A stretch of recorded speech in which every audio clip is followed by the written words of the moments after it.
MBA किंवा यासारखे मॅनेजमेंटचे courses विद्यार्थ्यांसाठीच हे सेक्टर आहे. किंबहुना त्यातल्या त्या ठिकाणी BA MA इकॉनॉमिक्स करणाऱ्या विद्यार्थ्यांचं हे क्षेत्र आहे. असा एक गैरसमज हा बऱ्याच ठिकाणी पसरलेला आपल्याला पाहायला मिळतो. त्यामुळे व्याख्यानाच्या सुरुवातीलाच मी आपल्या सर्वांना त्या ठिकाणी सांगू इच्छितो, हे बँकिंग अँड फायनान्शियल सेक्टर जे आहे ते सर्व शाखेच्या विद्यार्थ्यांच्यासाठी आहे. म्हणजे असं अजिबात नाहीये की या बँकिंग अँड फायनान्शियल सेक्टरमध्ये केवळ त्या ठिकाणी इकॉनॉमिक्स किंवा कॉमर्सच्याच विद्यार्थ्यांना करिअर करता येतं, तर असं अजिबात नाहीये. सायन्स असेल, ॲग्रिकल्चर असेल, इंजिनिअरिंग असेल, BA असेल, यासारख्या वेगवेगळ्या प्रकारच्या पदव्या घेतलेल्या विद्यार्थ्यांना देखील याच्यामध्ये खूप चांगलं करिअर हे याच्यामध्ये करता येऊ शकतं. आणि त्यामुळं मी उबाळे सरांना त्या ठिकाणी एक रिक्वेस्ट पण केलेली होती की केवळ त्या ठिकाणी तुम्ही कॉमर्सच्या विद्यार्थ्यांच्यासाठी हे लेक्चर ठेवू नका, तर सायन्स आपल्याकडे आहे, आर्ट्स आहे, तर या सर्व विद्यार्थ्यांना याच्यामध्ये जर सहभागी करून घेता आलं तर त्याचा अधिक फायदा सर्व विद्यार्थ्यांना त्या ठिकाणी घेता येईल. आणि मला वाटतं त्याप्रमाणे आपण आर्ट्स, कॉमर्स, सायन्स वेगवेगळ्या फॅकल्टीचे विद्यार्थी आज आपण हे लेक्चर अटेंड करत असाल.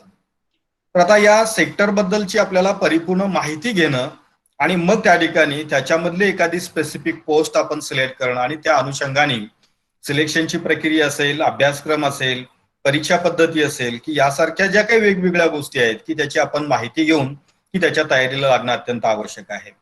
असं म्हटलं जातं की स्पर्धा परीक्षेची तयारी ही त्या ठिकाणी केवळ लास्ट इयरला आल्यानंतरच करायची नाहीये, तर आपण त्या ठिकाणी अगदी 11वी 12वीला प्रवेश घेतल्यापासून याची तयारी आपण सुरू केली पाहिजे. किंबहुना जरी आता आपल्याला लेट झालेला असला तरी FY चे विद्यार्थी असतील, SY चे विद्यार्थी असतील, तर त्यांनी सुद्धा त्या ठिकाणी याच्यावरती विचार करायला हरकत नाही. कारण आज बाहेरची परिस्थिती जर आज आपण पाहिली तर एक असं वातावरण आज आपल्याला पाहायला मिळतं आहे की MPSC, UPSC किंवा ज्या काही वेगवेगळ्या प्रकारच्या भरती प्रक्रिया आहेत की त्या आवाज कट होतोय. बऱ्यापैकी या प्रक्रिया ज्या आहेत त्या थांबलेल्या आहेत. आणि या परिस्थितीमध्ये की त्या ठिकाणी एक नोकरीची संधी असेल, एम्प्लॉयमेंटची अपॉर्च्युनिटी म्हणून की आपल्याला हे बँकिंग सेक्टर जे आहेत की त्याचा विचार त्या ठिकाणी डेफिनेटली करायला पाहिजे. बँकिंग सेक्टर म्हटलं की या बँकिंग सेक्टरमध्ये अनेक वेगवेगळ्या प्रकारच्या बँकिंग अँड फायनान्शियल इन्स्टिट्यूशनचा समावेश होतो की ज्यामध्ये वेगवेगळ्या नॅशनलाइज्ड बँक्स आहेत की ज्यांना आपण राष्ट्रीयकृत बँका म्हणतो, वेगवेगळ्या प्रकारच्या प्रायव्हेट सेक्टर मधल्या बँक आहेत की ज्यामध्ये old generation private sector banks आहेत, new generation private sector banks आहेत. जे न्यू बँकिंग लायसन्स पॉलिसी नंतर ज्या काही नवीन बँका आल्या की त्यांना आपण new generation private sector banks असं आपण म्हणतो. प्रादेशिक ग्रामीण विकास बँका आहेत. देशात वेगवेगळ्या प्रकारच्या सहकारी बँका आहेत, DCC बँक्स असतील, अर्बन कोऑपरेटिव्ह बँक्स असतील. त्याचबरोबर वेगवेगळ्या अथॉरिटीज आहेत ज्या नॅशनल लेवलला त्या ठिकाणी बँकिंग सेक्टरचं रेग्युलेशन आणि डेव्हलपमेंटच्या दृष्टीने काम करतात की ज्यामध्ये नाबार्डचा उल्लेख आपल्याला करता येईल, रिझर्व्ह बँकेचा उल्लेख करता येईल. हाऊसिंग सेक्टरसाठी काम करणारी नॅशनल हाऊसिंग बँक आहे, एक्झिम बँक आहे, CDB आहे, IDBI आहे. अशा अनेक वेगवेगळ्या प्रकारच्या बँका या देशामध्ये आहेत. भारतामध्ये जवळजवळ 42 फॉरेन बँक्स आहेत, परदेशातून इथे व्यवसाय करण्यासाठी आलेल्या बँक्स आहेत. त्यांच्या वेगवेगळ्या स्पॉन्सर्ड NBFI म्हणजे नॉन बँकिंग फायनान्शियल इन्स्टिट्यूशन्स आहेत की ज्या insurance, mutual fund, investment, corporate banking, international finance याच्यामध्ये त्या ठिकाणी काम करणारे या स्पॉन्सर्ड ऑर्गनायझेशन त्याच्यामध्ये पाहायला मिळतात. 2015 नंतरच्या कालावधीत या देशामध्ये नवनवीन पेमेंट बँक्स आणि स्मॉल फायनान्स बँक्स त्या ठिकाणी सुरू झाल्या. यासारख्या अनेक वेगवेगळ्या बँका या देशामध्ये काम करतायत. लाईफ इन्शुरन्स कंपनीज आहेत, जनरल इन्शुरन्स कंपनीज आहेत, जे आपण त्या ठिकाणी कदाचित ही नावं ऐकली असतील. नॅशनल इन्शुरन्स असेल, युनायटेड इन्शुरन्स असेल, ओरिएंटल इन्शुरन्स असेल. लाईफ इन्शुरन्स तर सर्वांना माहितीच आहे, परंतु या व्यतिरिक्त अनेक वेगवेगळ्या प्रकारच्या जनरल आणि लाईफ मध्ये काम करणाऱ्या प्रायव्हेट आणि गव्हर्नमेंटच्या इन्शुरन्स कंपनीज त्याच्यामध्ये आहेत. तर या सर्व सेक्टरमध्ये रोजगाराच्या खूप चांगल्या संधी आपल्याला सातत्याने त्या ठिकाणी उपलब्ध असतात. फक्त आपल्याला या संधीची माहिती घेणं, त्याप्रमाणे परीक्षेची तयारी करणं हे त्या ठिकाणी अत्यंत आवश्यक बाब असते. तर या वेगवेगळ्या बँका आणि वित्तीय संस्थांच्या मध्ये जर आपल्याला रोजगाराची संधी जर त्या ठिकाणी घ्यायची असेल तर त्यासाठी आपल्याला नेमके कोणकोणते सेक्टर्स उपलब्ध आहेत आणि त्याच्याबरोबरच त्याच्यामध्ये कोणकोणत्या प्रकारच्या नोकऱ्या उपलब्ध असतात हे देखील आपल्याला माहित करून घेणं गरजेचं आहे. जसं आपल्याला MPSCच्या बाबतीमध्ये माहित असतं, UPSCच्या बाबतीमध्ये माहित असतं की जिथे त्या ठिकाणी PSI ची पोस्ट असेल, STI असेल, तहसीलदार असेल, जिल्हा अधिकारी असेल, फॉरेस्ट ऑफिसर्स असतील, IRS असतील, IPS असतील, अशा अनेक वेगवेगळे पोस्ट किंवा डेसिग्नेशन्स आपल्याला माहीत असतात. परंतु बँकिंग सेक्टरमध्ये देखील की अशा प्रकारचे डेसिग्नेशन्स असतात की जिथे आपल्याला या कॉम्पिटिटिव्ह एक्झामच्या माध्यमातून एंट्री करता येऊ शकतं. तर यामध्ये सर्वसाधारण 3 कॅटेगरी आपल्याला त्यामध्ये करता येऊ शकतात. एक असते ऑफिसरची कॅटेगरी की ज्याला जनरल ऑफिसर आपण म्हणू शकतो. दुसरी कॅटेगरी जी असते ती क्लेरिकलची कॅटेगरी असते किंवा ज्याला आता असिस्टंट असं म्हटलं जातं. आणि तिसरी कॅटेगरी जी आहे ती म्हणजे स्पेशालिस्ट ऑफिसर. तर आता यामध्ये जर आपण पाहिलं तर ऑफिसर्स या कॅटेगरीमध्ये जनरल ऑफिसरमध्ये probationary officer, management trainee, officer scale 1 की ज्याला RRB रिजनल रुरल बँकांच्या मध्ये जे ऑफिसरची भरती असते त्याला ऑफिसर स्केल 1 असं म्हटलं जातं. LIC आणि GIC म्हणजे ज्या इन्शुरन्स कंपनीज आहेत त्याच्यामध्ये असिस्टंट ऍडमिनिस्ट्रेटिव्ह ऑफिसरची पोस्ट असते. त्याचबरोबर असिस्टंट डेव्हलपमेंट ऑफिसरची पोस्ट असते.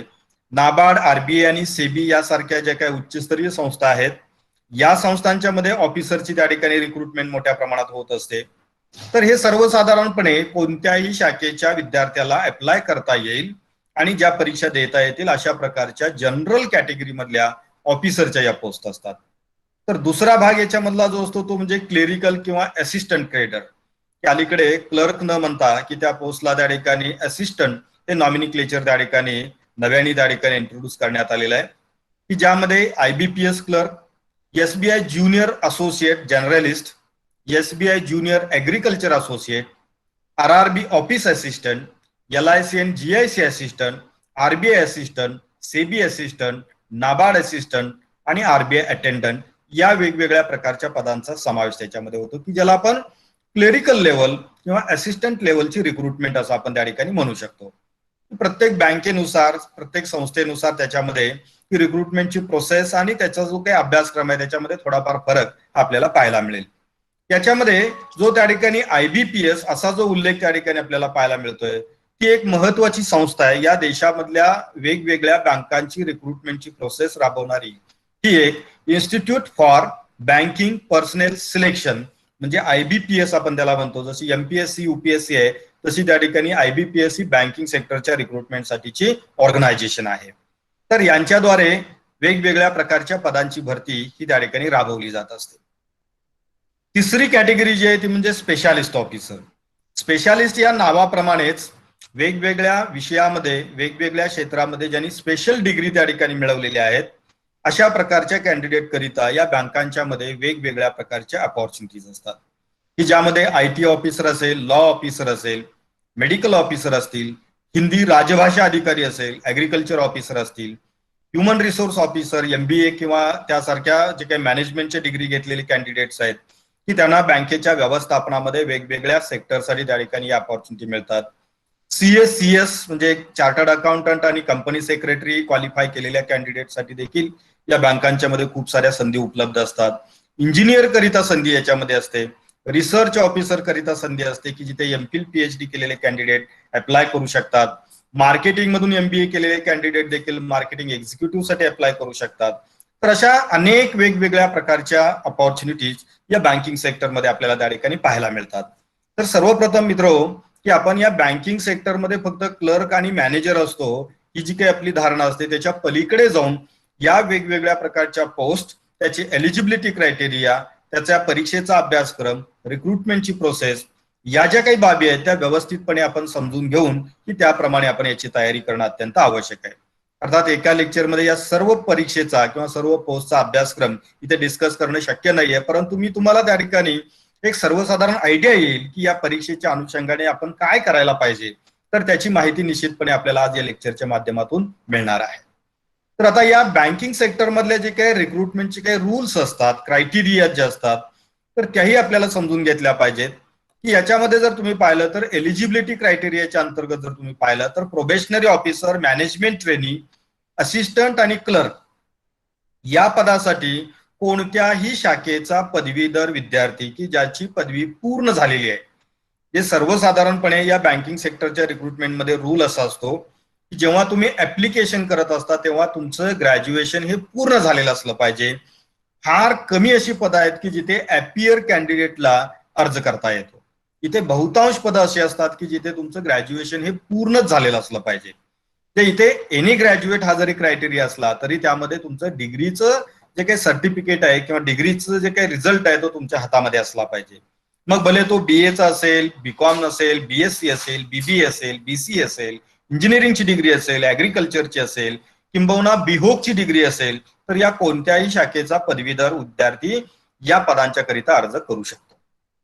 मात्र स्पेशालिस्ट ऑफिसर म्हणजे जसं आता आपण त्या ठिकाणी पीपीटी मध्ये त्या ठिकाणी पाहिलं की या स्पेशालिस्ट ऑफिसर या कॅटेगरीमध्ये जर त्या ठिकाणी तुम्ही पाहिलं तर तुम्हाला त्या ठिकाणी लक्षात येईल की ही जी काही पदं आहेत, आयटी ऑफिसर, लॉ ऑफिसर, किंबहुना राजभाषा अधिकारी, ऍग्रिकल्चर ऑफिसर, HR ऑफिसर, तर याच्याकरिता मात्र तुम्हाला त्या सेक्टर मधली पदवी तुमची घेतलेली असणं आवश्यक आहे.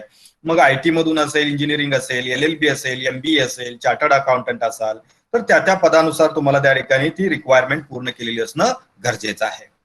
तर या सर्व परीक्षांच्या करिता जो एज क्रायटेरिया जो असतो तर त्यामध्ये क्लेरिकल आणि असिस्टंट केडर करिता किमान आपलं वय वर्ष 18 पूर्ण पाहिजे आणि कमाल 28 वर्ष, आणि ऑफिसर केडर मधली जर भरती असेल तर त्यासाठी किमान 20 वर्ष आणि कमाल 30 वर्ष हा एजचा क्रायटेरिया असतो. मात्र जर आपण SC ST कॅटेगरीमध्ये असाल तर आपल्याला 5 वर्षाचं एज रिलॅक्सेशन असतं. आपण OBC कॅटेगरीमध्ये असाल तर 3 वर्षाचं एज रिलॅक्सेशन असतं, आणि फिजिकल हँडिकॅप मध्ये असेल तर आपल्याला 10 वर्षाचं एज रिलॅक्सेशन त्याच्यामध्ये मिळू शकतं. म्हणजे अप्पर एज लिमिट जे आहे तर त्याच्यामध्ये हे रिलॅक्सेशन गव्हर्नमेंटच्या रूल प्रमाणे त्या ठिकाणी याही परीक्षांकरिता ऍप्लिकेबल हे असणार आहे. तर या ज्या परीक्षा असतात त्या बहुतांश 90% परीक्षा या प्रिलिमिनरी आणि मेन्स या दोन्ही परीक्षा MCQ टाईप असतात आणि त्या ऑनलाईन पद्धतीने त्या ठिकाणी घेतल्या जात असतात.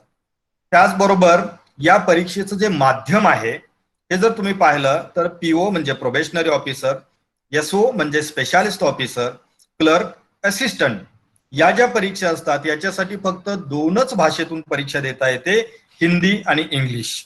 परंतु इथे घाबरण्याचं काही कारण नाही. या सर्व MCQ टाईप परीक्षा असतात, डिस्क्रिप्टिव्ह परीक्षा याच्यामध्ये कुठेही नसते. फक्त स्टेट बँक ऑफ इंडियाच्या प्रोबेशनरी ऑफिसर करिता 50 मार्काची डिस्क्रिप्टिव्ह इंग्लिशची परीक्षा घेतली जाते. मात्र ती फक्त क्वालिफाईंग एक्झाम असते, त्याचे मार्क्स फायनल सिलेक्शन साठी कुठेही कन्सिडर केले जात नसतात. म्हणजे त्या ठिकाणी इथे फक्त लक्षात काय घेणं गरजेचं आहे की या परीक्षा हिंदी आणि इंग्लिश या 2च भाषेतून असतात. मात्र RRB assistant, regional rural bank ज्यांना आपण RRB असं आपण म्हणतो, की ज्याचे ऑफिसेस सर्वसाधारणपणे ब्रांचेस या ग्रामीण भागामध्ये असतात, तर याच्यामध्ये असिस्टंट आणि officer scale 1, office assistant multipurpose आणि ऑफिसर स्केल 1 या ज्या 2 परीक्षा आहेत त्या परीक्षा गेल्या वर्षीपासून त्याला आपल्या राज्याची जी काही भाषा आहे त्या भाषेतून देखील परीक्षा देण्याची संधी आता मिळालेली आहे. त्यामुळे RRBच्या या 2 पदाच्या ज्या परीक्षा आहेत त्या मराठी, हिंदी आणि इंग्लिश, आणि कोकण रिजन मध्ये असाल तर कोकणी मधून सुद्धा ही परीक्षा देण्याची सुविधा आता उपलब्ध झालेली आहे. मात्र RRB मधली जी काही ऑफिसर स्केल 2, 3 ही जी काही पदं आहेत या पदांच्यासाठी मात्र फक्त इंग्लिश आणि हिंदी हाच ऑप्शन आहे. मात्र केवळ असिस्टंट आणि ऑफिसर स्केल 1 या पदाकरिता मात्र मराठीचा पर्याय उपलब्ध आहे. सध्या IBPS द्वारे RRBची खूप मोठी ऍडव्हर्टाइजमेंट रिलीज करण्यात आलेली आहे.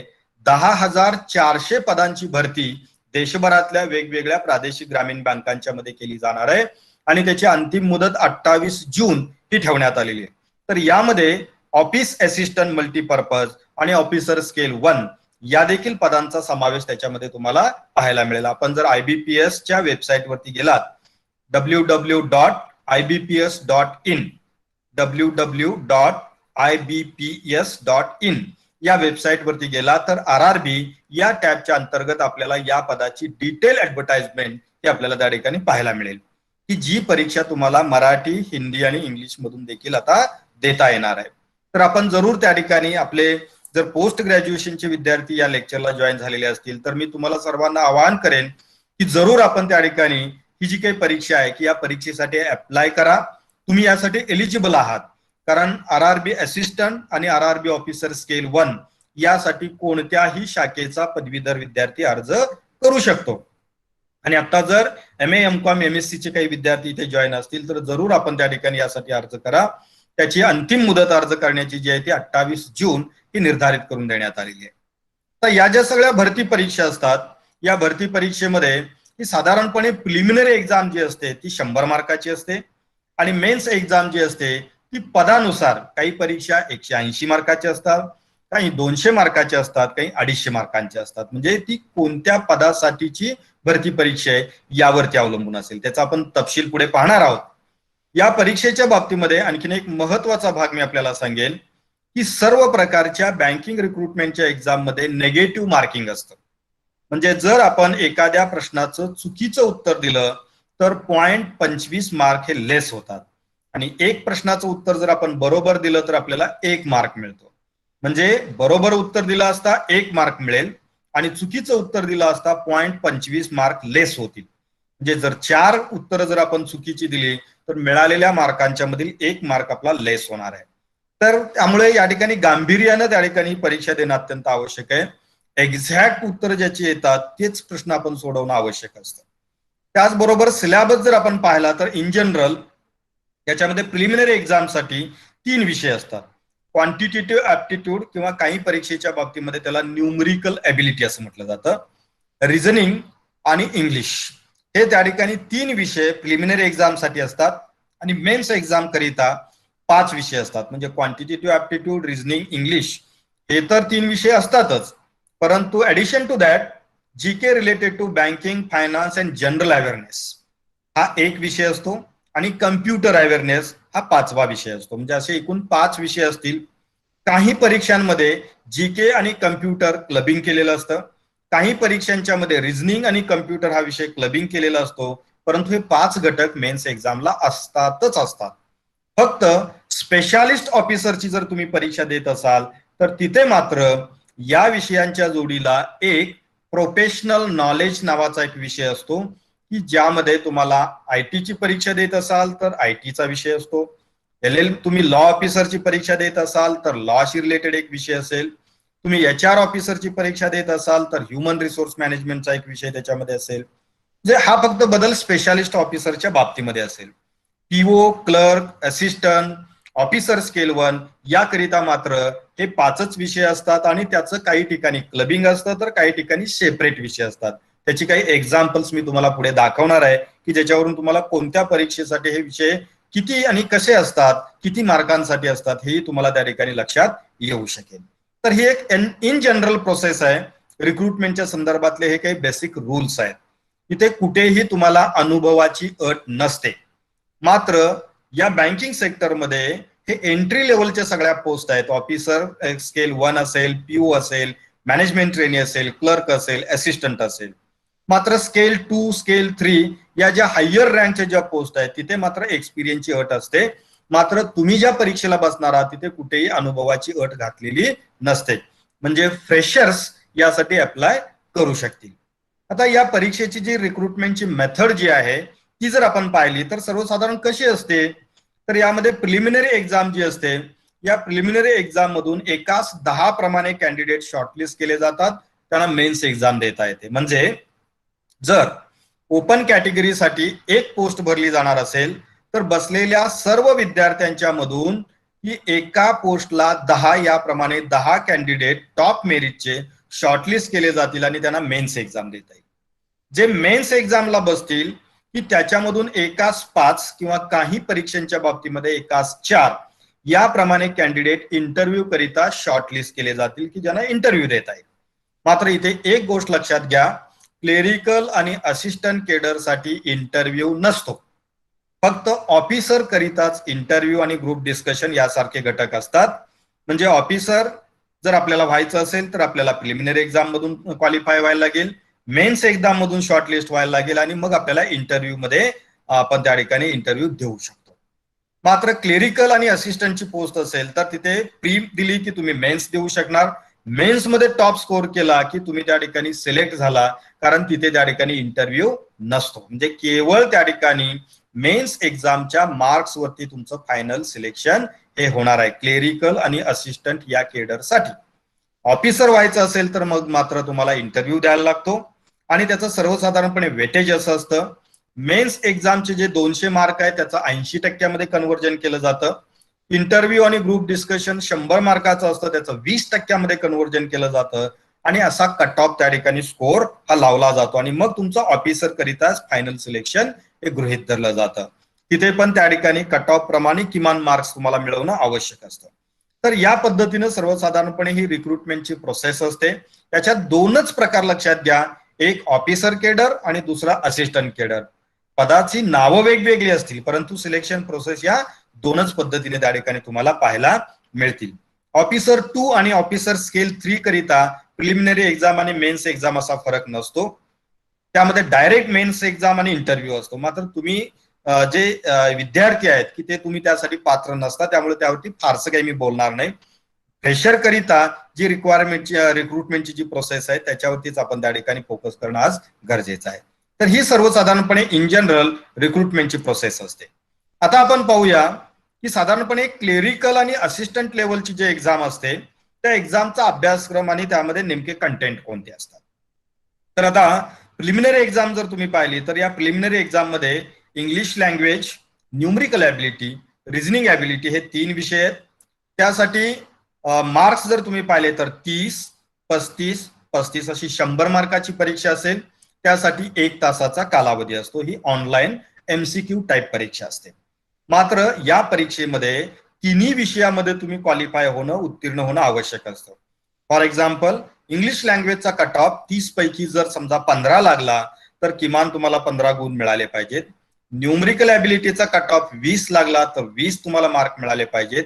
रिझनिंगचा कट ऑफ जर सपोज त्या ठिकाणी 25 लागला तर तुम्हाला किमान 25 मार्क्स मिळायला पाहिजेत.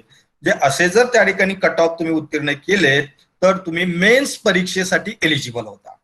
आता मेन्स परीक्षेचा अभ्यासक्रम काय असेल तर त्याच्यामध्ये इथे तुम्हाला ऍडिशन झालेलं दिसेल, general and financial awareness.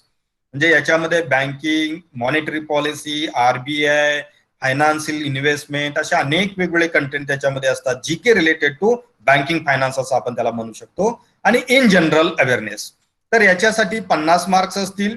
General English करिता 40 मार्क असतील. इथे तुम्हाला दिसेल रिझनिंग ॲबिलिटी आणि कम्प्युटर ऍप्टिट्यूड क्लबिंग केलेलं आहे आणि त्याला 60 मार्क्स आहेत. इथे लक्षात घ्या क्वेश्चन 50 आहेत मात्र मार्क्स 60 आहेत. म्हणजे एका प्रश्नाला 1 पेक्षा अधिक मार्क्स याच्यामध्ये असू शकतात. क्वांटिटेटिव्ह ऍप्टिट्यूडचे देखील 50 मार्काचे 50 क्वेश्चन्स त्या ठिकाणी असतील. अशी 200 मार्काची परीक्षा असेल. इथे मात्र शेवटचा कॉलम जर बारकाईने तुम्ही पाहिला तर तुम्हाला लक्षात येईल या प्रत्येक सेक्शन करिता तुम्हाला निर्धारित करून दिलेला आहे. त्या वेळेमध्येच तुम्हाला ही परीक्षा द्यायची आहे. म्हणजे फायनान्शियल अवेअरनेस करिता तुम्हाला 35 मिनिटाचा वेळ आहे. इंग्लिश करिता 35 मिनिटाचा वेळ आहे. त्या वेळेमध्येच ऑनलाईन मल्टिपल चॉईस परीक्षा तुम्हाला सॉल्व्ह करायची. म्हणजे असा एकूण 60 मिनिटाचा कालावधी याच्यासाठी असेल आणि तुम्ही ही परीक्षा त्या ठिकाणी देऊ शकणार आहात. सर एक मिनिट सर याची स्लाइड आहे. हो हे आहे का? मग ती शेअर करा. आता मी शेअर केलंय. हे नेक्स्ट प्ले होत नाहीये का? हा नाहीये. दुसरं पेज दिसत नाहीये जे आता तुम्ही सांगताय. ओके पुन्हा ट्राय करतो. ओके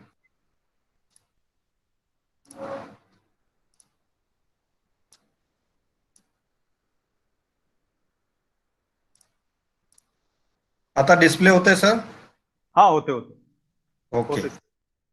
तर क्लेरिकल आणि असिस्टंट लेवलच्या या एक्झाम करिता साधारणपणे जे काही स्ट्रक्चर आहे प्रिलिमिनरी एक्झाम साठी हे 3 विषय आहेत आणि मेन्स एक्झाम करिता त्या ठिकाणी 5 विषय असतात. मात्र त्यातले 2 विषय क्लब केलेले आहेत. जे रिझनिंग ॲबिलिटी आणि कम्प्युटर ऍप्टिट्यूड जो आहे तो क्लब करून ही त्या ठिकाणी एकच विषय त्या ठिकाणी एकच सेक्शन त्या ठिकाणी करण्यात आलेला आहे की ज्याला 60 मार्क्स असतील आणि त्यासाठी 45 मिनिटाचा कालावधी असेल. तर या पद्धतीने त्या ठिकाणी ही क्लेरिकल आणि असिस्टंट लेवलची ही भरती परीक्षा असते. इथे इंटरव्ह्यू असणार नाही. म्हणजे तुम्हाला इथे स्कोप काय आहे की मेन्स एक्झाम मध्ये जर तुम्ही टॉप स्कोर केलात तर या ठिकाणी डायरेक्ट तुमचं सिलेक्शन बँकेमध्ये क्लर्क किंवा असिस्टंट केडरसाठी तुमचं सिलेक्शन हे होणार आहे. आता याचप्रमाणे जर आपण प्रोबेशनरी ऑफिसर आणि मॅनेजमेंट ट्रेनिंग याकरिताची जर भरती परीक्षा जर आपण पाहिली तर याच्यामध्ये तुम्हाला त्या ठिकाणी प्रिलिमिनरी एक्झाम आणि मेन्स एक्झाम मधला फरक लक्षात येईल. इथे प्रिलिमिनरी एक्झाम दोन्हीसाठी सेम आहे. मात्र इथे डिफिकल्टी लेवल वाईज त्या ठिकाणी फरक असेल. म्हणजे ऑफिसरची परीक्षा आणि क्लेरिकलची परीक्षा याच्यामध्ये डिफिकल्टी लेवल जर आपण पाहिली तर क्लर्कचे प्रश्न थोडेसे सोपे असतात आणि ऑफिसर केडर करिताचे याच टॉपिकवरचे प्रश्न मात्र थोडेसे डिफिकल्टी लेवल हायर असेल. म्हणजे प्रोबेशनरी ऑफिसर आणि मॅनेजमेंट ट्रेनिंग करिता देखील English language, quantitative aptitude, reasoning ability हेच 3 सेक्शन्स त्याच्यामध्ये असतील आणि त्यासाठी 100 मार्क्स असतील आणि त्यासाठी एकूण कालावधी तुम्हाला 1 तासाचा त्या ठिकाणी देण्यात आलेला असेल. तर याप्रमाणे त्या ठिकाणी तुम्हाला प्रिलिमिनरी एक्झाम देता येईल. मेन्स एक्झाम जी आहे, मेन्स एक्झाम जर त्या ठिकाणी तुम्ही पाहिली तर मेन्स एक्झाम मध्ये त्या ठिकाणी रिझनिंग, कम्प्युटर ऍप्टिट्यूड हा एक सेक्शन असेल, जनरल, इकॉनॉमी, बँकिंग अवेअरनेस हा एक त्याच्यामधला घटक असेल, इंग्लिश लँग्वेज असेल, डेटा अनालिसिस अँड इंटरप्रिटेशन हा एक त्या ठिकाणी सेक्शन त्याच्यामध्ये असेल. असे 4 सेक्शन्स असतील. उबाळे सर, दुसरा स्क्रीन दिसतोय तुम्हाला?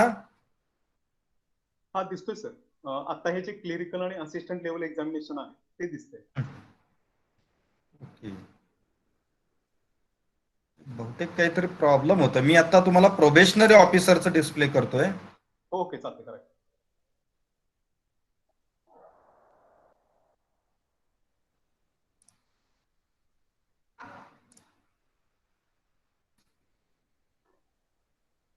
प्रोबेशनरी ऑफिसरचं डिस्प्ले होत आहे सर? हा होतोय सर. येस. तर या प्रोबेशनरी ऑफिसरसाठी सर्वसाधारणपणे हे जर घटक जर तुम्ही पाहिले, रिझनिंग अँड कम्प्युटर ऍप्टिट्यूड हा मेन्ससाठी असेल, तो क्लब केलेला आहे. जनरल, त्यानंतर इकॉनॉमी, बँकिंग अवेअरनेस याचा एकत्रित एक सेक्शन असेल, त्याला 40 मार्क्स असतील. इंग्लिश लँग्वेजसाठी 40 मार्क्स असतील. डेटा अनालिसिस अँड इंटरप्रिटेशन हा एक सेक्शन असेल, त्यासाठी 35 क्वेश्चन असतील, मात्र मार्क्स त्याला 60 आहेत. आणि याच्यासाठी कालावधी तुम्हाला आहे 45 मिनिटाचा. म्हणजे इथे प्रत्येक सेक्शन वाईज तुम्हाला त्या ठिकाणी त्याचे क्वेश्चन्स आणि त्याचे मार्क्स आणि त्याचा कालावधी हा निर्धारित करून दिलेला आहे. त्याप्रमाणे तुम्हाला त्या ठिकाणी ही परीक्षा द्यायची आहे. आता या परीक्षेच्या बाबतीमध्ये डिस्क्रिप्टिव्ह एक परीक्षा असते, इंग्लिश लँग्वेज लेटर रायटिंग आणि एसे रायटिंग. याच्यामध्ये 2च क्वेश्चन असतात, 25 मार्क्स याला असतात आणि ती इंग्लिश मधून तुम्हाला द्यायची असते. त्यासाठी 30 मिनिटाचा कालावधी असतो. इथेच फक्त तुम्हाला डिस्क्रिप्टिव्ह परीक्षा आहे, मात्र प्रिलिमिनरी एक्झाम आणि मेन्स एक्झाम मध्ये तुम्हाला डिस्क्रिप्टिव्ह एक्झामिनेशन त्या ठिकाणी नाही. ती टोटली मल्टिपल चॉईस ऑनलाईन परीक्षा असेल. तर या पद्धतीने त्या ठिकाणी तुम्हाला प्रोबेशनरी ऑफिसर आणि मॅनेजमेंट ट्रेनिंगची परीक्षा देता येते. तर यामधली जी मेन्स एक्झाम आहे त्याचं त्या ठिकाणी जे 200 मार्क्स आहेत त्याला वेटेज असेल 80% आणि यानंतर जो तुमचा इंटरव्ह्यू घेतला जाईल त्या इंटरव्ह्यूला मार्क्स असतील 100, मात्र त्याचं टोटल मध्ये वेटेज असेल 20 मार्कांचं. तर असं त्या ठिकाणी 80 आणि 20 याप्रमाणे त्याचं वेटेज करून तुमचा कट ऑफ लावला जाईल आणि तुमचं फायनल सिलेक्शन त्या ठिकाणी या परीक्षेमध्ये हे होणार आहे. तर या पद्धतीने प्रोबेशनरी ऑफिसर आणि मॅनेजमेंट ट्रेनी या पदाकरिताची जी भरती असते ती त्या पदाकरिताचं सिलेक्शन याच्यामध्ये हे केलं जाणार आहे. तर या पद्धतीने की आपण बँकेमध्ये ऑफिसर या केडरसाठी पण त्या ठिकाणी आपली निवड ही त्या ठिकाणी करून घेऊ शकतो. एक अत्यंत उत्तम अशा प्रकारची संधी ही त्या ठिकाणी या बँकिंग सेक्टरमध्ये तुम्हाला त्या ठिकाणी पाहायला मिळेल. आता सर्वात महत्वाचा जो भाग आहे तो म्हणजे या सर्व ज्या काही परीक्षा आहेत की या परीक्षेसाठीचा असणारा जो अभ्यासक्रम आहे, तर या अभ्यासक्रमामधले नेमके कंटेंट कोणकोणते असतात, डिटेल आपल्याला त्याची माहिती घेणं आवश्यक आहे. यामध्ये रिझनिंगचा जो भाग असतो हा जर आपण पाहिला तर या रिझनिंग मध्ये seating arrangement, inequalities, test of direction, coding decoding, puzzle test, input output, problem on age calculation, blood relation, alphabets, decision making, ranking and direction, cube and dice, syllogism, data sufficiency यासारखे घटक reasoning याच्यामध्ये असतात. याच्यामधलेच basic question preliminary एक्झामला असतील आणि थोडीशी difficulty level higher असणारे क्वेश्चन्स हे तुम्हाला मेन्स एक्झामला असतात. त्यानंतर quantitative aptitude and numerical ability याच्यातले बेसिक क्वेश्चन हे तुम्हाला प्रिलिमिनरी एक्झामला असतील आणि मोस्टली क्वांटिटेटिव्ह ऍप्टिट्यूड बेसवरती असणारे क्वेश्चन्स हे तुम्हाला मेन्स एक्झामला त्या ठिकाणी विचारले जातील. तर यामध्ये कोणकोणते कंटेंट असतात पहा, डेटा अनालिसिस आहे, डेटा इंटरप्रिटेशन आहे,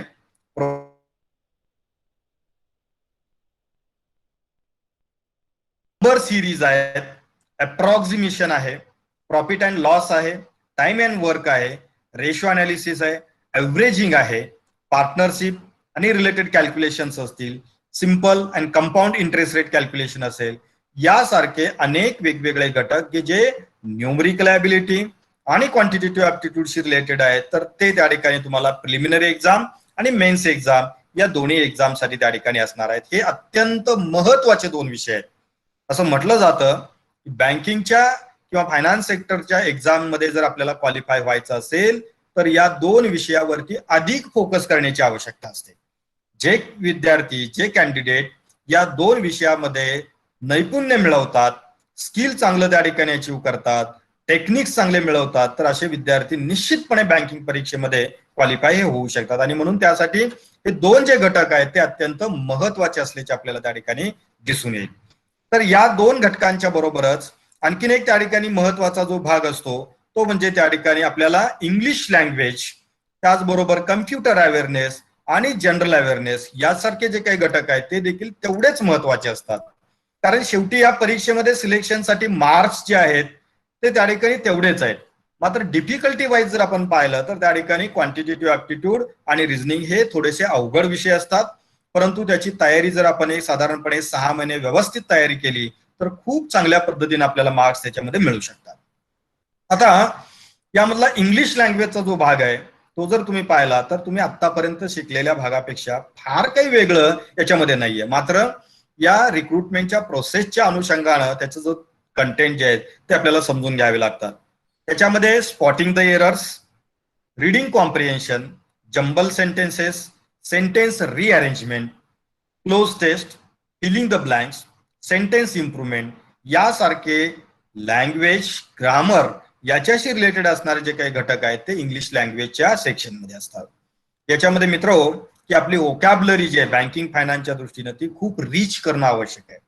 कारण इथे अनेक वेळेला प्रश्न त्या ठिकाणी विचारताना असे विचारले जातात, which of the following term is related to banking किंवा which of the following term is not related to banking, आणि खाली टर्म्स दिलेले असतात, कॉन्सेप्ट दिलेले असतात, शब्द दिलेले असतात. तर याच्यासाठी आपल्याला बँकिंग फायनान्सच्या अनुषंगाने असणारी वोकॅब्युलरी आपली थोडीशी रिच असली तर आपल्याला अशा प्रश्नाची उत्तरं सहज त्या ठिकाणी आपल्याला देता येऊ शकतात. तर तिसरा घटक, चौथा घटक याच्यामधला जो आहे तो म्हणजे कम्प्युटर अवेअरनेस. काही परीक्षेमध्ये तो स्वतंत्र सेक्शन असतो, काही परीक्षेमध्ये तो त्या ठिकाणी रिझनिंग बरोबर क्लब केलेला असतो. तर याच्यामध्ये नवीन असं काहीच नाहीये.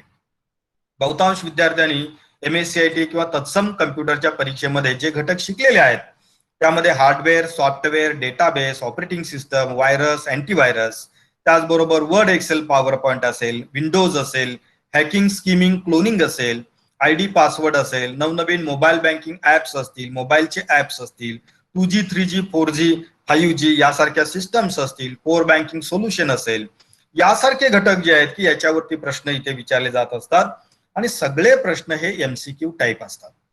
म्हणजे या दृष्टिकोनातून आपण कम्प्युटर अवेअरनेस या सेक्शनची तयारी उत्तमपणे करू शकतो. आणि पाचवा आणि अत्यंत महत्वाचा घटक की जो कॉमर्स आणि इकॉनॉमिक्सच्या विद्यार्थ्यांना कम्पॅरेटिव्हली सोपा जातो, मात्र त्या ठिकाणी सायन्स आणि इतर शाखेच्या विद्यार्थ्यांना मात्र त्याची थोडीशी तयारी करावी लागते. मात्र इथे दुसरा बेनिफिट आहे कम्प्युटर अवेअरनेस, क्वांटिटेटिव्ह ॲप्टिट्यूड आणि रिझनिंग आर्ट्सच्या शाखे व्यतिरिक्त इतर विद्यार्थ्यांना थोडासा सोपा जातो. म्हणजे इथे काही ना काहीतरी कॉम्पॅन्सेट करणारे बेनिफिट्स आणि लॉसेस त्याच्यामध्ये आहेतच. म्हणजे बँकिंग फायनान्सचा अवेअरनेसचा भाग जो आहे तो थोडासा नॉन कॉमर्स आणि सायन्सच्या विद्यार्थ्यांना थोडंसं त्या ठिकाणी अधिकची तयारी त्याची करावी लागेल, कारण तो काही त्यांच्या अभ्यासक्रमामध्ये फारसा भाग नसतो. परंतु आमचा अनुभव असा आहे की बँकिंग सेक्टरमध्ये पास होणाऱ्या या रिक्रुटमेंट एक्झाम मध्ये क्वालिफाय होणाऱ्यांच्या मध्ये सर्वाधिक प्रमाण कोणाचं आहे तर त्या ठिकाणी इंजिनिअरिंग, ऍग्रिकल्चर, त्याचबरोबर त्या ठिकाणी सायन्सचे विद्यार्थी असतील, IT चे विद्यार्थी असतील आणि कॉमर्सचे विद्यार्थी. परंतु जर आपण सर्वांनीच जर ही तयारी केली तर आपण सर्व विद्यार्थी याच्यामध्ये क्वालिफाय होऊ शकतो. तर जनरल अँड फायनान्शियल अवेअरनेस मध्ये जर आपण पाहिलं तर याच्यामध्ये त्या ठिकाणी तुम्हाला पाहायला मिळेल बँकिंग अँड फायनान्शियल टर्म्स. अनेक वेगवेगळ्या प्रकारच्या बँकिंग अँड फायनान्स मधल्या टर्म्स असतात, जसे की क्रेडिट, डेबिट, NEFT, RTGS, त्याचबरोबर NPA, अशा अनेक वेगवेगळ्या प्रकारच्या टर्मिनॉलॉजी बँकिंगमध्ये वापरल्या जात असतात. तर त्या टर्मिनॉलॉजीज आपल्याला व्यवस्थितपणे शिकून घेण्याची आवश्यकता असते. त्यासाठी खूप सारे बुक्स अवेलेबल असतात. अगदी बीकॉमचे बँकिंगचे बुक्स जरी आपण रेफर केले तरी या भरपूर साऱ्या गोष्टी आपल्याला त्याच्यातून शिकता येऊ शकतात. त्याचबरोबर कंट्री, कॅपिटल अँड करन्सी हा एक असा घटक असतो की ज्यामध्ये कोणत्या देशाची राजधानी कोणती आहे, त्याची करन्सी कोणती आहे, असे प्रश्न त्या ठिकाणी विचारले जात असतात. म्हणजे देश दिला जातो, त्याची करन्सी विचारली जाते, किंवा करन्सी दिली जाते, त्याचा देश विचारला जातो, किंवा राजधानी विचारली जाते, किंवा दोन्ही विचारलं जातं. म्हणजे राजधानी पण विचारली जाते आणि करन्सी पण विचारली जाते. तर अशा पद्धतीचे क्वेश्चन्स त्याच्यामध्ये असतात. त्यानंतर bank HO, head office, chief executive officer, managing director, म्हणजे बँक ऑफ इंडियाचे चीफ मॅनेजिंग डायरेक्टर कोण आहेत, बँक ऑफ इंडियाचं हेड ऑफिस कुठे आहे, स्टेट बँक ऑफ इंडियाचं हेड ऑफिस कुठे आहे. तर असे काही प्रश्न याच्यावरती विचारले जात असतात. त्याचबरोबर रिझर्व्ह बँक ऑफ इंडिया विषयी विचारलं जाईल. फॉर एक्झाम्पल आरबीआयचे सध्याचे गव्हर्नर कोण आहेत, खालीलपैकी कोणती व्यक्ती ही डेप्युटी गव्हर्नर आहे, असे प्रश्न त्याच्यावरती विचारले जातील. तर त्याचबरोबर मॉनिटरी पॉलिसी म्हणजे repo, reverse repo, CRR, SLR या कॉन्सेप्ट कुठं ना कुठं तरी तुम्ही न्यूज पेपरमध्ये ऐकलेले असतील, कॉमर्स आणि इकॉनॉमीच्या विद्यार्थ्यांनी अभ्यासक्रमामध्ये शिकलेले असतात. तर थोडीशी त्यांना याच्यामध्ये सोयीस्करपणा होईल. मात्र हे घटक असे आहेत की आपण त्या ठिकाणी व्यवस्थितपणे जर अभ्यास केला तर समजून घेऊ शकतो. म्हणजे जर भाववाढ झालेली असेल तर अशा परिस्थितीमध्ये एसएलआर वाढवायचा की कमी करायचा, सीआरआर वाढवायचा की कमी करायचा, अशा सारखे प्रश्न त्याच्यामध्ये विचारले जातील. बँकिंग टेक्नॉलॉजीमध्ये NEFT, RTGS, mobile banking, hacking असेल, क्लोनिंग असेल, यासारख्या घटकांच्यावरती प्रश्न असतील. इंटरनेट बँकिंग वरती प्रश्न असतील. त्याचबरोबर चेक ट्रंकेशन सिस्टम सारखी सिस्टम असेल. त्याचबरोबर वेगवेगळ्या प्रकारचे युपीआय ऍप्स आहेत, क्यूआर कोड आहे, त्याचबरोबर आधार एनेबल पेमेंट सिस्टम आहे, भारत बिल पेमेंट सिस्टम आहे. खूप साऱ्या टेक्नॉलॉजी, अलीकडे आर्टिफिशियल इंटेलिजन्सचा वापर बँकेमध्ये होतो आहे, रोबोटिक टेक्नॉलॉजीचा वापर बँकेमध्ये होतोय. तर यावरती काही प्रश्न त्या ठिकाणी बँकिंग टेक्नॉलॉजीमध्ये विचारले जातील. काही प्रश्न जे असतात ते बँकिंग टॅगलाईन वरती असतात. म्हणजे बँकेचं जे काही घोषवाक्य असतं तर त्याच्यावरती काही प्रश्न असतात. फॉर एक्झाम्पल बँक ऑफ महाराष्ट्राचं जे टॅगलाईन जे आहे, वन फॅमिली वन बँक, म्हणजे खाली त्या ठिकाणी प्रश्न विचारताना असा विचारला जाईल, which of the following is tagline of bank of Maharashtra, which of the following is tagline of bank of Baroda. तर असे काही प्रश्न त्याच्यामध्ये असतील तर त्याचाही आपल्याला अभ्यास करावा लागतो. जनरल अवेअरनेस मध्ये स्पोर्ट इव्हेंट वरती क्वेश्चन्स असतात, गव्हर्नमेंटच्या स्कीम वरती क्वेश्चन्स असतात, बजेट टॅक्सेशन वरती क्वेश्चन्स असतात. जनरली रिसेंट बजेट जे आहे त्याच्यामधल्या काही प्रोव्हिजन्स असतील, काही चेंजेस असतील, यावरती क्वेश्चन्स विचारले जातात. टॅक्सेशन मध्ये डायरेक्ट इनडायरेक्ट टॅक्सेस असतील, जीएसटी असेल, यावरती क्वेश्चन असतात. इम्पोर्ट एक्सपोर्ट ड्युटीज वरती क्वेश्चन्स असतील, स्टेट एक्साइज वरती क्वेश्चन्स असतील. इंडियन इकॉनॉमीच्या अनुषंगाने अनेक वेळा rural economy, agriculture, industries, trade service याच्यावरती क्वेश्चन्स त्या ठिकाणी विचारले जातील. त्याचबरोबर सायन्स टेक्नॉलॉजीवरती क्वेश्चन्स त्याच्यामध्ये असतील. म्हणजे तंत्रज्ञानामधल्या काही सुधारणा असतात त्यावरती प्रश्न असतात. काही वेगवेगळे इनोव्हेशन्स असतात त्याच्यावरती क्वेश्चन्स असतात. सध्या गेल्या वर्षभरामध्ये रिलीज झालेले बुक्स असतील, त्याचे ऑथर्स असतील, वेगवेगळे जे अवॉर्ड्स नॅशनल इंटरनॅशनल लेवलला देण्यात आलेले त्याच्यावरती क्वेश्चन्स असतात. देशातले मोठे डॅम्स कोणते आहेत, देशात नवीन झालेल्या नेमणुका, मग ते पंतप्रधान, राज्यपाल, राष्ट्रपती, वेगवेगळ्या संस्थांचे प्रमुख, याच्यावरती क्वेश्चन्स असतील. आणि गेल्या लास्ट 6 मंथ मधलं करंट अफेअर्स, ज्या नॅशनल आणि इंटरनॅशनल न्यूज असतात त्याच्यावरती साधारणपणे की त्या ठिकाणी गेल्या 6 महिन्यामधले जे काही वेगवेगळ्या घटना घडामोडी आहेत त्याच्यावरती देखील प्रश्न या सेक्शनच्या अंतर्गत त्या ठिकाणी विचारले हे जात असतात. सर्वसाधारणपणे या सर्व भरती परीक्षांचा सिलेबस जो आहे त्याच्यामध्ये हे 5च कंटेंट असतात, except specialist officer. Specialist officer करिता मात्र की त्यांच्या एरियाशी संदर्भात प्रोफेशनल नॉलेजचा सेक्शन त्याच्यामध्ये ऍड केलेला असतो आणि तो त्या ठिकाणी वेगळ्या पद्धतीने परीक्षा असते. त्याच्यावरती फारसा आज आपण काही बोलणार नाही कारण तो एक वेगळा भाग आहे. आणि एकूण ज्या भरती परीक्षा घेतल्या जातात त्या भरती परीक्षेमध्ये स्पेशालिस्ट ऑफिसरची पदं ही जास्तीत जास्त 5 ते 6% असतात. त्यामुळं फार काही त्याच्यावरती फोकस आता करण्याची आवश्यकता मला वाटत नाही. जर त्या ठिकाणी आपल्याला आपल्यापैकी कुणी जर लॉ करत असेल किंवा त्या ठिकाणी आयटी मधून ग्रॅज्युएशन करत असेल तर त्याने आपण जरूर आयबीपीएसच्या वेबसाईटला जा, तिथे जाऊन आपण त्या ठिकाणी ही माहिती घेऊ शकता. ती डिटेल माहिती आपल्याला त्याच्यामध्ये उपलब्ध होऊ शकते. तर या वेगवेगळ्या ज्या काही भरती परीक्षा आहेत तर या वेगवेगळ्या भरती परीक्षा आपण त्या ठिकाणी व्यवस्थितपणे जर दिल्या तर निश्चितपणे त्या ठिकाणी आपल्याला या बँकिंग सेक्टरमध्ये करिअरच्या खूप चांगल्या अपॉर्च्युनिटीज त्या ठिकाणी उपलब्ध होऊ शकतात. मात्र विद्यार्थी मित्र की आम्ही जे काही त्या ठिकाणी या बँकिंग सेक्टरमध्ये सध्या जे पाहतोय ते सगळ्यात मोठं दुर्दैव हे याच्यामध्ये असं आहे की आज ग्रामीण आणि अर्धनागरी भागामधले जे काही उमेदवार आहेत, विद्यार्थी आहेत, की त्यांना या भरती परीक्षेविषयी फारशी माहितीच नाहीये. मुळात त्यांना फक्त एमपीएससी युपीएससी माहिती आहे, थोड्याफार प्रमाणात त्या ठिकाणी रेल्वे रिक्रुटमेंटची माहिती असते.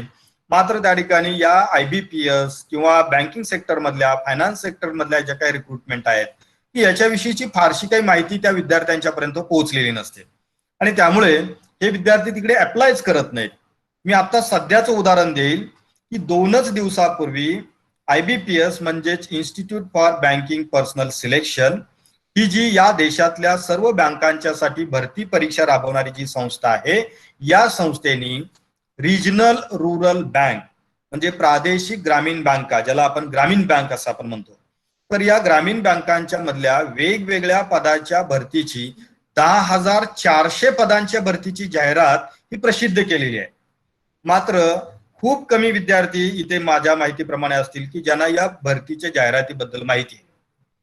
कारण अशी परिस्थितीच आज अशी आहे की ग्रामीण भागातल्या मुलांच्या पर्यंत ही माहितीच जात नाही आणि ती माहिती नाही गेली की त्या ठिकाणी ते अप्लाय करत नाहीत.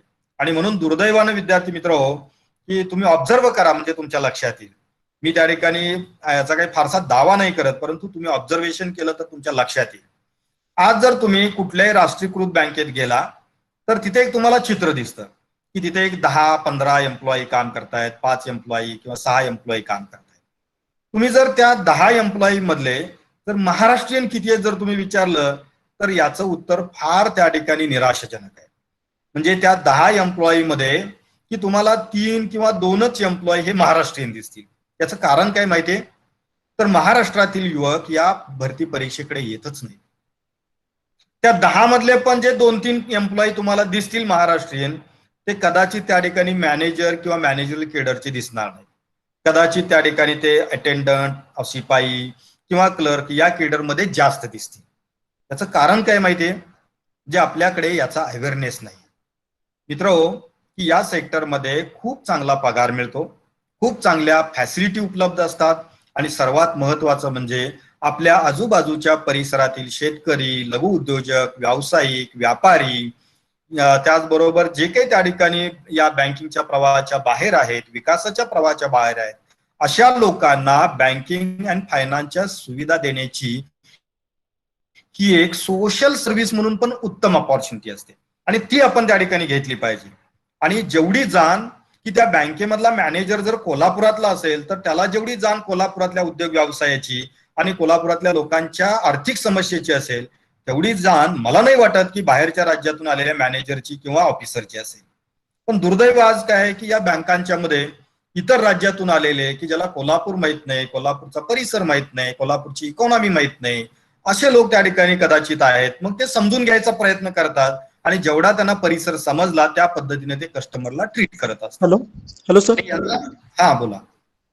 सर उपाय सर आता टेक्निकली थोडे लिफ्ट झालेले आहेत. सरांनी सांगितले की नवीन लिंक देतोय, त्यामुळे जरा लिफ्ट व्हायला सांगितले सर्वांनाच. ठीक आहे. रिजॉईन व्हा सगळेच, लिफ्ट व्हा. चालेल सर, थँक्यू.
ਮੈਨੂੰ का